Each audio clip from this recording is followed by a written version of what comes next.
Let's talk about character, because your story isn't anything without it. On I Should Be Writing, episode 48, season 18. Well, I should be writing. I should be working on my craft. I should be writing. I should be submitting my next draft. But I'm sitting home watching Doctor Who. Hi there. Welcome to I Should Be Writing. This is the podcast for wannabe fiction writers. I'm your host, Merle Lafferty, and I've been doing this for almost 17 years. My podcast anniversary is coming up very shortly. Very exciting. I've been finally taking my enjoyment of the summer and working on a number of different projects, and I'm discovering that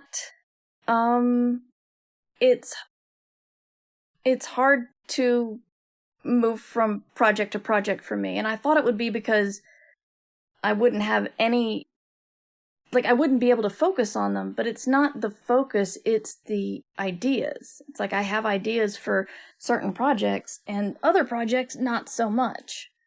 And it's getting hard for me to decide if I should just table the ones that I don't have the ideas for. But I'm working on a novella. I've got about, where am I in the novella? 3,800 words. I'm about at the end of Act 1. And I've got a pitch for a script I'm working on. I finished one project. I'll announce it when we get a little bit closer to releasing that. No, I'm not going to work in Hollywood. I'm not going to get your hopes up. This is a personal project. I've tried to write a short story. I have 2 beginnings. I don't like either of them. And I keep trying to tell myself that there really aren't wasted words. Sometimes you gotta work through the crap to get to good stories. So I'm reminding myself of that. And I do like what I'm doing with my novella. A couple of my ideas are tropey, and I need to make sure I give them a fresh look. Although I do have a friend yelling at me in all caps saying, there are no new stories, look at romance. Just write, and if it's good, it'll be good. Which is, she's got a point. And that's not a dig at romance. It's just, most stories we've heard before, we just want to hear them in new ways. I think the biggest thing for me is I've had a couple of good weeks and a couple of bad weeks on just this summer. Last week was a really bad week. It was one of those, I had my birthday, turned 49. That was exciting. Had a nice time. Actually, it wasn't exciting. It was chill because it's COVID and I don't do exciting things. I hang out at home with my family, who I like a lot. So it's not like it was a trial. Yeah, after that, everything went to hell. It was bad on a pet level. It was bad on a house level. It was bad on a personal health level. Everything's better now, but stuff kept going wrong last week. Anyway, I'm trying to say that I've had productive goals this summer, and some of them seem to be slipping. And one of them is recording a clean podcast for you while I record a more casual, chatty podcast when I do the live stream. And they have the same content, mostly, just one of them's going to be a little bit cleaner than the other one. However, this does put more work on me because I have to record twice. And I knew that would be a risk. And the first week was fine. The second week, not so much. So I'm behind. So I'm going to be doing 3 podcasts today. The beginnings of the podcast may sound a little repetitive, and I may shorten the next 2. I think that was a really, really long tangent to tell you. I don't have the updates of Team Rejection. We're at about 260, I believe. I will get that better number for you in the future. But I am still keeping track. So please, if you get rejected and you want to add to the pile, send it to me, because rejection is a sign that you're a working writer. If you're not getting rejected, you're not writing, unless you're John Scalzi, but he's an outlier. Good news for me, this week isn't last week. That's really it. I got some nice birthday presents. I'm enjoying some new computer games. I'm playing the Outer Wilds with my kid. One of us driving and one of us just watching and talking about it, because it's really a discovery game, not a game that requires a lot of ability, except for the actual flying of the spaceship, which I'm very bad at. And yeah, that's mostly it. It's flying the spaceship. It's hard.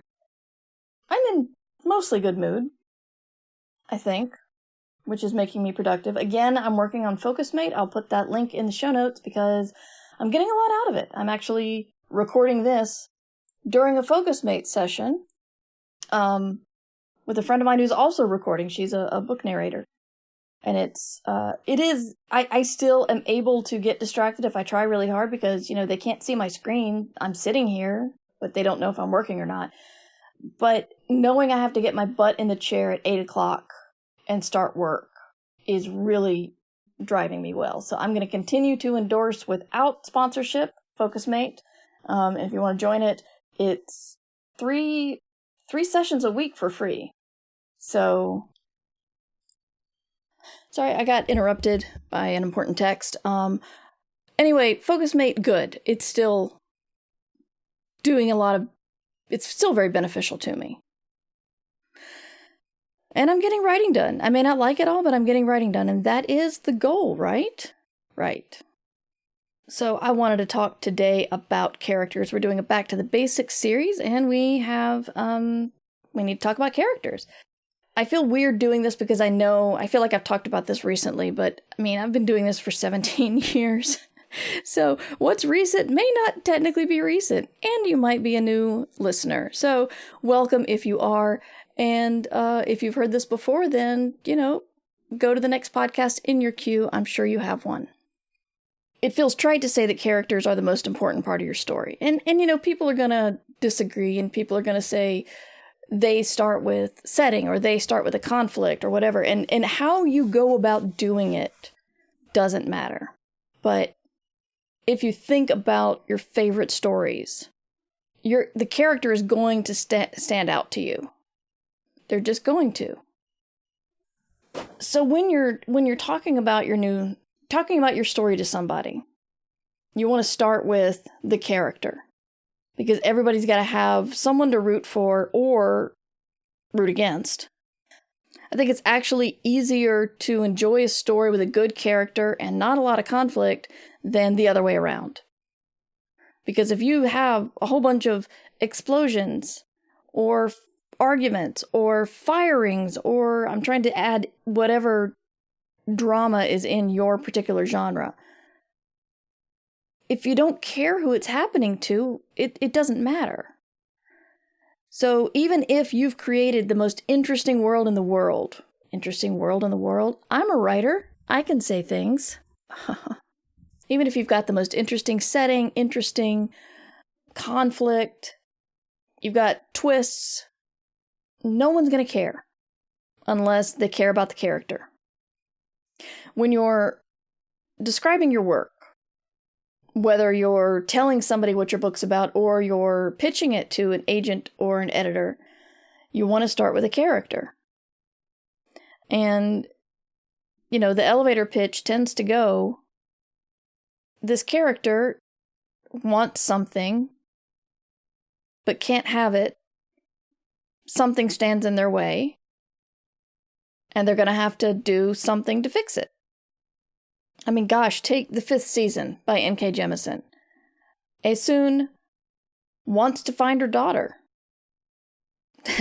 That is her goal. It's like, if you think about the epic scale of that story, she wants to find her daughter. And she can't because her husband and the shattering of the continent stand in her way. And she has to help keep people alive with her special power while she looks for her daughter. And as the series goes on, different things stand in her way. to get to her daughter. So it gets more and more interesting. And, you can, not Aesun, you say a woman with a powerful magic ability that causes her people to be enslaved and is now hiding, free and hiding, loses their daughter. And I get it. I have done the writing the story from starting with a conflict or starting with a scene or thinking a setting's really cool, but none of it matters until you put somebody in there. So who is your character? They need to want something. And I know this is getting to be up there with show don't tell, but the thing is, if your character doesn't want something, it doesn't push the story forward. Because what are they doing? They're not trying to do anything. They're not trying to further their stories. And they don't always have to want the specific thing that is their main want. I mean, Aesun does an awful lot of things that have nothing to do with her daughter because of different wants. And even if you have people sitting around talking, one person has to want information. And if it's boring, perhaps people don't want something enough. There's not enough want there. So they have to want something. They need to have a flaw, and this is where I often stumble. I need a couple of tries to make a character who's interesting, but also flawed. I'm too nice, really. I'll just say it. I wish I weren't. And the flaws can be hubris, or it can be selfishness, or it can be rudeness and talking over somebody all the time. It can be impulsivity. It doesn't always have to be something super negative. It can be a quirk of the personality that causes negative things to happen, if that makes sense. It doesn't have to be anything malicious. Like, you don't have to make your hero a jerk to give them a flaw. Han Solo doesn't want to take responsibility for anything. But he's charming, he's exciting, he's funny, but he doesn't want to take responsibility. He wants nothing on his shoulders. When you think about your characters, you also want to think about their backstory. And this is also something I have trouble doing. So really, I'm talking to myself, not you. Backstories are key because they build your character. They build a person's character. They built your character.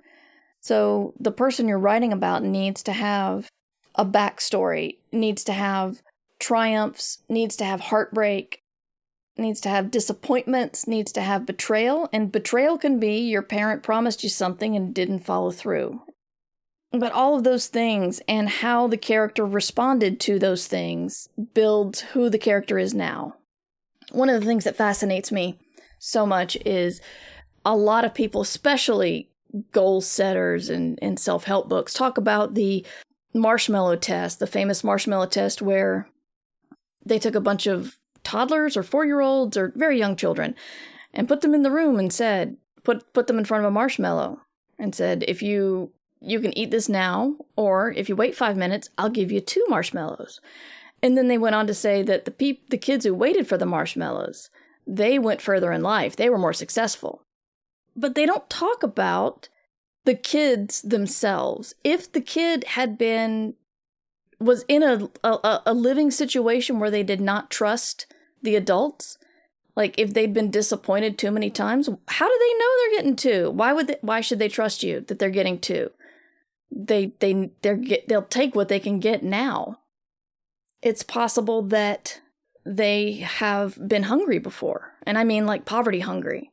And when you're poverty hungry, you take the food you can get. You take you don't wait. You don't take a chance. What the scientists were really asking the kids to do was take a chance. And some of the kids did not want to. Either because of poverty or untrustworthy household. And I'm not even talking about abuse. I'm just talking about you learn whether you can trust someone to follow through on what they say. And that, and still listening to self-help books now, they're like, if I tell you I'm going to give you $100 now or $200 next year, why would you take it now? It's 100% return, blah, blah, blah. And I'm like, dude, do you know how many people live paycheck to paycheck? They don't know what they're going to be doing in a year. if they have debt or they need to go grocery shopping or something, they're going to take the 100 now. That is, it's like they're speaking from a position of privilege. Because what they're really saying is, you don't need the $100. You want the $100. And if you want the $100 and don't need it, you can wait. If you're disciplined, if you're a goal setter. It's kind of a classist attitude, really. I'm trying to tell you a big tangent today. Sorry. If that's what I mean by betrayal, that's what I mean by hunger or something. If your character experienced something like that as a child, what does that say about them? But just remember, what it says about them includes their race, their class, their home situation, all that. When it comes to your non-protagonist characters, here's another thing that a lot of people have trouble with. They, even though it looks like it, because you have a protagonist in your book and everybody else is secondary, they're still the heroes of their own stories. They also have wants and needs. This is why sometimes we like stories told from different points of view, because we see how other people's wants and needs drive the same story we've already seen. I highly recommend watching The After Party on Apple TV. It is a very funny murder mystery show where every episode is the same story from a different character's point of view. And they put a couple of more fun layers on it, like everybody gets their own movie genre. So the first guy is coming back to his high school reunion hoping to connect with a girl he could never confess his love to, and so he's got a rom-com. And then another guy is convinced that he has to get his wife back, and so he's got this manly action movie with a lot of fighting. So when you remember that every character's the main character of their story, their needs, their wants and needs may conflict with your character, and that's where interesting conflicts happen. I know that Joss Whedon is not the best person and wasn't the best person when Buffy and Angel were being filmed. Still, I consider Buffy one of the best ensemble casts, and I use it for character discussion because they were so well put together. If you look at a script of Buffy with all the names gone, you can probably figure out, if you're a fan of the series, you can figure out who's saying what. The voices are that distinct. And also, a lot of the conflict came from interpersonal conflict, just like high school. You know, Cordelia she wanted to fight evil. She didn't want evil to win, but she really didn't like Buffy, and so she caused a lot of internal conflict. Willow's magic addiction. That caused a lot of conflict because what Willow wanted was more magic, not necessarily to help Buffy save the world. She did want to help Buffy save the world, but really, her story was magic. Everybody's the hero of their own story. Let's move on to the antagonists because they are also the hero of their own story. Gone are the days where your bad guy could twirl the mustache, yell that evil's cool, and bam, you've got a supervillain. You've got an antagonist. Antagonists, it's like, some people are just plain evil just to be evil, but even then you have to give them a sense of, well, that's a psychopathic behavior. And so that's a character trait. But just, in the Tick animated series, there are people who are like that, but that's like, they're all very weird caricatures of supervillains. So you've got the Midnight Bomber, the Midnight Bomber, what bombs at midnight and runs around yelling, "Bad is good, baby. I'm evil. Yeah, baby." So, but that is meant for amusement. He really has no desires or needs except to blow everything up. What makes a good antagonist is if your reader can identify with their needs. Maybe not say their needs are justified, but understand that the person's doing X because of Y. I get that. They're wrong. They shouldn't do it. They're selfish. Or they're being harmful. But I see why they're doing it.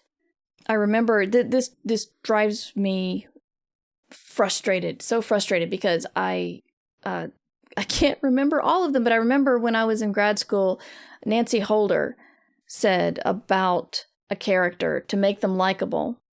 There's a number of things you can do if you've got like a cranky character who's basically unlikable. People don't like unlikable characters, even though a lot of people write awesome stories with unlikable characters. I still like the book Geek Love by Karen Dunn, I think, or Catherine Dunn. Anyway, it's a book where there are no redeemable people. They're all terrible, but I liked it. But things you can do to make people likable, and that is, one is the obvious save the cat. It's the show them doing something nice for somebody, whether it's being kind to an animal or being kind to a person who's not your hero.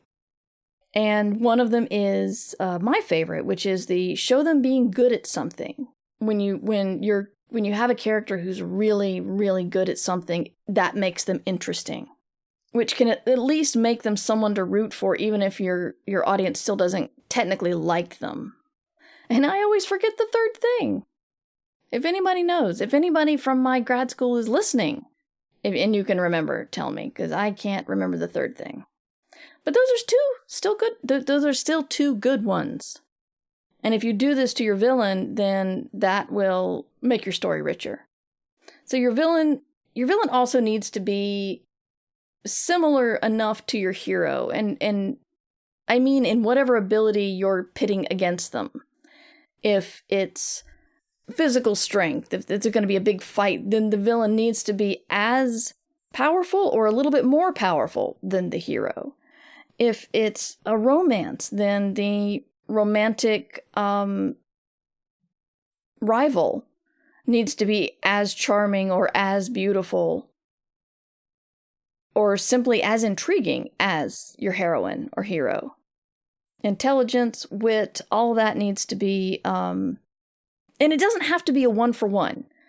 For example, if you've got a really, really clever, crafty villain, and they're not as good as the hero in, say, a spelling bee, or a science fair. I don't know, for some reason I'm thinking of kids' competitions. But knows how to game the system enough to get what they want still. That's still as powerful or more powerful than your hero, just not necessarily in the same areas. Villains who are useless, that's not exciting. They have to be interesting and powerful, at least as much as your hero is. I'm going to go back to my favorite go-to book for character building, which is 45 Master Characters by Victoria Schmidt. It's a fantastic book that takes characters from film and literature and puts them into archetypes. But taking all of those characters and putting them into archetypes is what helps me understand, because a lot of the characters are on the surface different. For example, there's the character, the Fool, who is happy-go-lucky and always young-ish and doesn't want to take on responsibility and is delightful, but definitely doesn't want to grow up. And then when you're talking about the show Friends, you'd think that would be Chandler because he's the goofball. But no, Chandler falls into the ladies' man category because he has very strong connections and friendships with women. And little things like that make it go, make everything deeper. The one problem I have with the book is it's very heterosexual focused and binary gender focused. So I think it needs an update to say, because, it talks about which two male and female archetypes make interesting romances, for example. And that's not, it's still a little stark, but it's basic. However, if you're starting out, basic is a good place to start. So I'm going to stop here. There are other excellent things out there for characters. I didn't even get into the subject of Writing the Other, which I probably should. I will update here at the end. Writing the Other is an excellent website that has a lot of essays and resources for writing people who are not like yourself. And it goes beyond racial, because it goes into different sexualities, goes into different body types. There's writing fat people. There's information on writing disabled people. And if you want, first you should have people in the story who are not like yourself, because if you look at the world, there are people out there who are not like you. They fit into stories. And frankly, it's more interesting when everybody's not the same.